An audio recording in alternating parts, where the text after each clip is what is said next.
boys were released when they were 18 years old, and other than doing time in that little pathetic hostel situation, they never did any real prison time. They never went to an adult prison. They never truly paid for what they did to that little boy. Over 3 different people, I could only find examples of 3, but I know for a fact there's been more.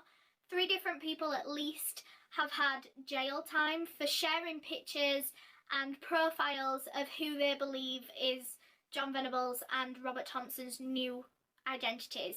So sharing photos of John Venables now. Just a side note while we're on this kind of topic, in 2016 a woman was jailed for messaging Denise Bulger or Denise Fergus on Twitter pretending to be one of the killers, and even pretending to be James's ghost. I just thought that was kind of interesting information to put in, like how sick must you be to message someone who's lost their son and pretend to be their ghost? Like, so 9 years after his release in 2010, John Venables actually reoffended, and it was all over the media. This was huge news. Due to this, his actual cause of arrest, like the reason he was arrested, was kept secret. It wasn't public information. But as you can imagine, there was a lot of public backlash, as there always is in stuff like this. And once again, the courts went back on their word and actually did release it. The police were called into his flat or apartment, wherever he was living. They went through his computer, which Venables tried to snatch the computer off them and tried to smash it up into bits. As thick as he is, the police managed to get the computer off him, and that's when they found all the child porn on it. The person formerly known as John Venables was charged with possession and distribution of indecent images of children. He had downloaded over 57 indecent images of children over a 12-month period and was actually sharing them and downloading them and posting them on a paedophile network. He pled guilty to this, like he knew he was guilty, and he was sentenced to 2 years in prison. During this trial, however, it came out that Venables had been violating the terms of his release the whole time, since 2001, for 9 years since he got let out. Venables was reported drinking in Liverpool, in nightclubs. He's been reported into going to Everton games, which is only 5 minutes away from where I'm living. Could have been sitting right next to him. I could have spoke to him. I could have even had a drink with him. I don't know. I've got nieces who drink in Liverpool. How do I know that any of my nieces haven't been chatted up by Venables? It also came out that he'd been arrested twice before since his release. Once for a drunk fight and once for possession of drugs. It was decided once again that his new identity was not going to be released to the public, although it was clear that he was a danger to society. Like, he was still reoffending, and for some pretty dangerous stuff as well. In 2005, after Venables' release, his probation officer reported meeting his girlfriend at the time, who was 17 years old.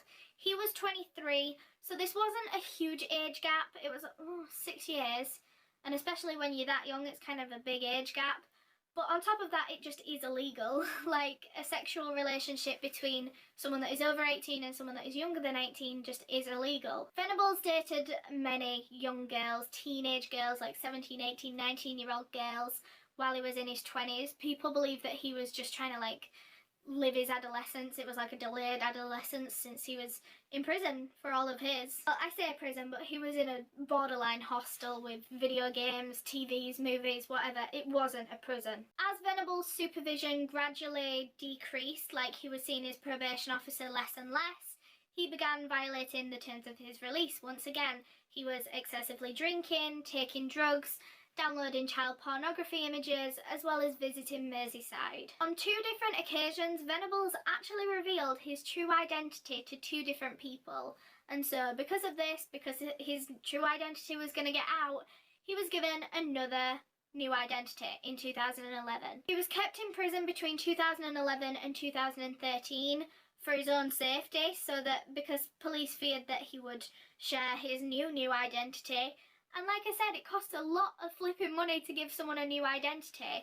So police were like, if you're just going to go out and tell people, we're keeping you in prison. You are not telling people your new identity. In February of 2018, so just 2 months ago, well, not even 2 months ago, like 1.5 months ago, John Venables pled guilty to possession of indecent images of children for a second time. He admitted to being in possession of 392 Category A, 148 Category B, and 630 Category C child porn images. So if you're not sure what that means, in a nutshell, Category A includes penetration, which he had almost 400 of. B is non-penetrative sexual activity, which he had almost 150, and C is any other kind of indecent child images that is not sexual activity, so anything that doesn't fall under those first two categories, which he had 630. John Venables was sentenced to a further 3 years and 4 months in prison, and that is where we're at now. That is the current day. He is in prison. I believe that Robert Thompson was successfully rehabilitated and he hasn't offended since.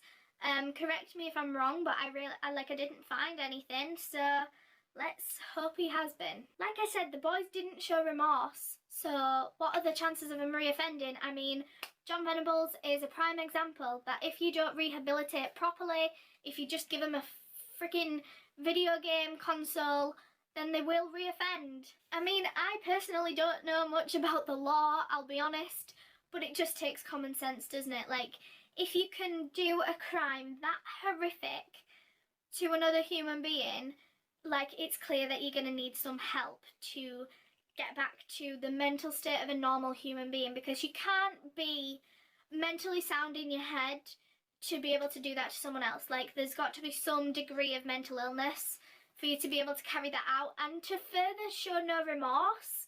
Like, there must have been some degree of mental illness in those boys, and so without rehabilitation, without counselling, without help, those boys are going to go on to reoffend. And they did. Well, one of them did. But yeah, that is it for this case.